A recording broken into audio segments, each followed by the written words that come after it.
तो क्या आपके साथ ऐसा होता है कि जब कभी आप कोई चीज पढ़ने बैठते हो, you are in constant fear कि यार ये मैं भूल ना जाऊं जब दोबारा पढ़ने बैठूं, या फिर जब आप रिवाइज करने बैठते हो तब आपको लगता है ये तो मैं पहली बार पढ़ रहा हूँ, मैं तो सारी चीजें भूल चुका हूँ।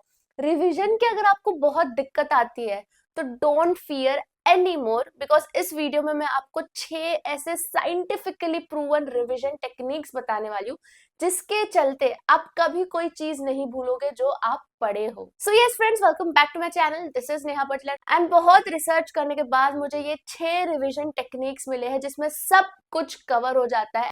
एंड इसमें से कुछ टेक्निक्स तो मैंने खुद ने भी फॉलो करे हुए थे मेरे सीएस जर्नी के टाइम पर, जिसके चलते मेरे को ऑल इंडिया रैंक भी आई।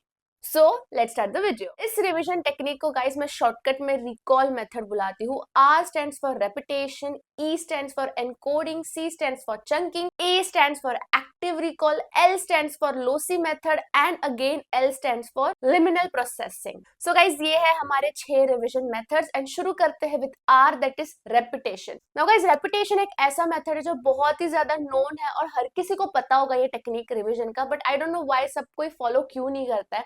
मैंने इसको फॉलो किया था, मैंने इसकी इंपॉर्टेंस जानी थी एंड दैट्स व्हाई मेरे को ऑल इंडिया रैंक भी आई थी। Now guys what is repetition? इसका मतलब है कि आप इंटरवल्स में चीजों को रिवाइज करते हो। The best technique to represent spaced repetition method is 1:1:1। Now guys आपको 1:1:1 का रिवीजन टेक्निक पता होगा अगर आप लोग मेरे को बहुत टाइम से फॉलो कर रहे हो तो, बट जो कि न्यू है मैं उनको बता दो इस अमेजिंग टेक्निक के बारे में। क्या करना है आपको, बस एक नॉर्मल सी डायरी उठानी है जो कि डेटेड होनी चाहिए, एंड अगर डेटेड नहीं है तो मैन्युअली हर एक पेज में आप डेट लिखोगे। जो भी चीज आप आज पढ़े हो उसको एक दिन बाद रिवाइज करनी है, एक हफ्ते बाद रिवाइज करनी है एंड एक महीने बाद भी रिवाइज करनी है। तो जो चीज आपने आज पढ़ी उसको डायरी में कल की डेट पे जाके लिख लो, एक हफ्ते बाद की डेट पर भी जाके लिख लो एंड एक महीने बाद की डेट पर भी जाके लिख लो।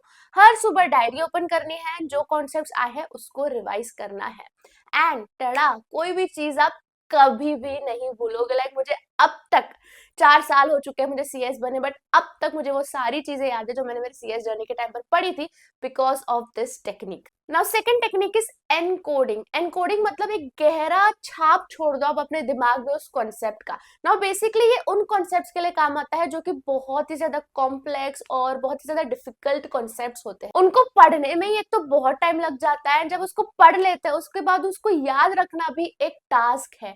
तो ये आप याद रखना टास्क ना फील करो, इसलिए एनकोडिंग मेथड यहाँ पे आता है। नाउ एनकोडिंग मेथड का सबसे बेस्ट टेक्निक होता है फीमेन टेक्निक। मतलब कि आप किसी को पकड़ो और उसको वो चीज खुद एक्सप्लेन करो, act like a teacher. This is what encoding method reflects. तो अगर आपके पास कोई भी नहीं है तो टेडी बेयर पकड़ लो, टेडी बेयर नहीं है तो यार एक ऐसा अज्यूम कर लो कि सामने कोई खड़ा है एंड जस्ट टीच जो भी आपने पढ़ा है। जब आप टीच करोगे ना तब आपको खुद को रियलाइज होगा कि यार कुछ कुछ कॉन्सेप्ट तो मेरे दिमाग में क्लियर नहीं है, तब वापस वो चीज अच्छे से पढ़ोगे एंड देन वापस से आप उसको टीच करना। तो इससे क्या होगा, एनकोड हो जाएगा, छाप छोड़ जाएगी वो कॉन्सेप्ट आपके दिमाग में। Revision method is active recall. Guys ये मेरा बेस्ट बेस्ट रिवीजन मेथड है एंड आई थिंक ये हर किसी को पता होना चाहिए। इसने मुझे इतना बचाया है। There was a subject during my time ILGL, जो अभी SBIL और GIGL का कॉम्बिनेशन है ना। मुझे वो सब्जेक्ट से इतनी नफरत थी, लाइक मुझे बिल्कुल भी नहीं पसंद था वो सब्जेक्ट, बट दिस मेथड के थ्रू मुझे उसमें एग्जामिशन आई। तो एक्टिव रिकॉल क्या है? जैसे ही आपको कोई चैप्टर रिवाइज करके हो जाता है ना, जब आप पढ़ने बैठते हो उसके बाद आपको उठना नहीं है, उसके बाद एक ब्लैंक पीस ऑफ पेपर लो और स्क्रिबल करो वो सारी चीजें, इंपॉर्टेंट पॉइंट्स जो आपको लगते हैं उस चैप्टर में से है। बुक बंद कर देनी है, आपके दिमाग में कॉन्सेप्ट्स ताजा हो गए, फ्रेश हो गए, instantly like with in minutes आपका पूरा पेज भर जाएगा क्योंकि आप फटफट लिख रहे हो इंपॉर्टेंट पॉइंट्स। एंड वो पीस ऑफ पेपर लाइक आपके लिए सेवियर काम करने वाला है। जब भी आप दूसरी बार रिवाइज करने बैठोगे तो वो पीस ऑफ पेपर उठाओ एंड आप देखोगे कि यार मेरे को तो हर कोई चीज याद आ रही है। तो ये उन चीजों के लिए बहुत बेस्ट है जिसमें आपको बहुत रट्टा मारना पड़ता है या फिर चीजें याद रखनी पड़ती है इंस्टेड ऑफ समझना। तो उसमें एक्टिव रिकॉल बहुत काम आ जाता है। Next method is lossy method, जिसको मेमोरी पैलेस मेथड भी बोलते हैं। नाउ गाइस ये हर किसी को नहीं पता, ये हम बोल सकते हैं एक अननोन मेमोरी टेक्निक का मेथड है, बट बहुत ही अच्छा काम करता है। तो बेसिकली आपको इसमें क्या करना होता है कि जब कभी भी आप पढ़ने बैठते हो, चाहे आप अपने बेडरूम में बैठे हो चाहे लाइब्रेरी में बैठे हो, आपके आसपास जितने भी ऑब्जेक्ट्स है ना उससे मेंटली एसोसिएट कर लेना है आपके कॉन्सेप्ट्स को। फॉर इंस्टेंस आपके सामने कबट होगा, आपके सामने बेड होगा, आपके सामने स्टडी टेबल होगा, डोर होगा, जो भी होगा, उससे आपको मेंटली एसोसिएट करना है अपने कॉन्सेप्ट्स को। एंड जब भी आप नेक्स्ट टाइम एग्जाम देने जाओगे, आपको वो कॉन्सेप्ट याद करना होगा, तो मेंटली उन आप ऐसा अज्यूम करो कि आप अपने रूम में या लाइब्रेरी में बैठे हो, एंड उस ऑब्जेक्ट्स को विजुअलाइज करो जिस ऑब्जेक्ट्स के साथ आपने कॉन्सेप्ट्स को मेंटली एसोसिएट किया था। नाउ ये बहुत ही ज्यादा साइंटिफिक मेथड है, like this is how brain works.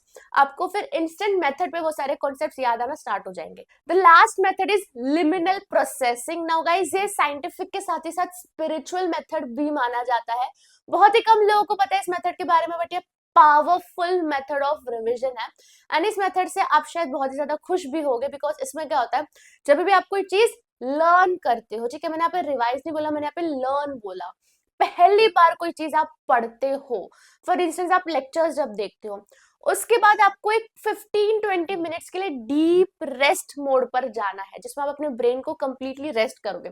For that what you can do is कि आप 15-20 मिनट का नैप ले सकते हो, आप 15-20 मिनट तक मेडिटेशन कर सकते हो, या फिर सिर्फ डीप ब्रीदिंग भी कर सकते हो।